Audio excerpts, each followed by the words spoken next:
So for question 5, we have a normal distribution with a mean of 30 and a standard deviation of 8. For A, we're looking for the number of months that gives you the 25th percentile. So in your calculator, do inverse norm. Your area is 0.25 because you're looking for the 25th percentile. Your mean is 30, and your standard deviation is 25.2. And that will give you 24.6 months, which is the answer to A. But you can't forget to draw your bell curve with a mean of 30, a standard deviation of 8, labeled 24.6, and that is the 25th percentile. For part A, to be scored an E, the response must include a normal distribution with mean 30 and standard deviation of 8, correctly find the 25th percentile, and report the correct value for the 25th percentile. To be scored a P, the response must correctly do 2 of these 3 things, and to be scored an I, the response must do 1 or fewer of these correct components.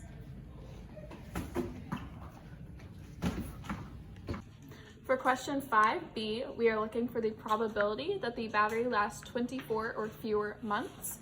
Because we have a normal distribution, we can find this probability using normal CDF with a lower bound of negative infinity, an upper bound of 24, a mean of 30, and a standard deviation of 8, and that will give you a probability of 0.2266, which is the answer to B.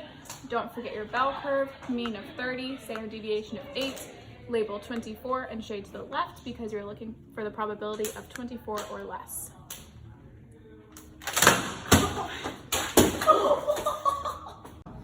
For part B, to be scored an E, the response must indicate a normal distribution with mean 30 and standard deviation of 8. Calculate the correct event. This can be shown using normal CDF with the appropriate numbers and labeled inputs, and the response must report correct probability. To be scored a P, the response must correctly do 2 of these 3 components, and to be scored an I, the response must correctly do 1 or fewer of these components. For part 5C, we're using this formula found on the first page of the formula packet. The discrete random variable is the amount of money the company earns for each customer. The company will either lose $150 or gain $50. You multiply each value by its probability. So the probability the company loses $150 is 0.2266, and that was found in part B. The probability the company gains $50 is 0.7734, and that is found by subtracting 0.2266 from 1 because all probabilities must add to 1. Computing this equation gives you $4.68, so the expected value of the gain for the company for each warranty purchased is $4.68. For part C, to be scored E, the response must provide expected value calculations with appropriate probabilities that add to 1 a ship. It must report correct expected value. To be scored an E, the response must correctly do 1 or 2 of these components. And to be scored an I, the response must correctly do none of these things.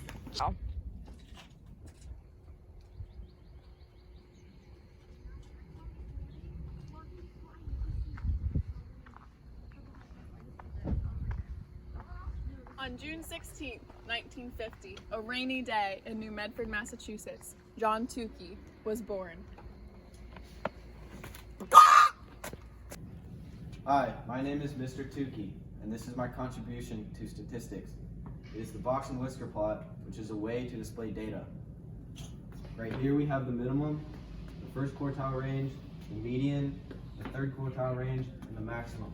Do we have any questions? Mr. Turkey, I have a question. It's Tukey, but go ahead.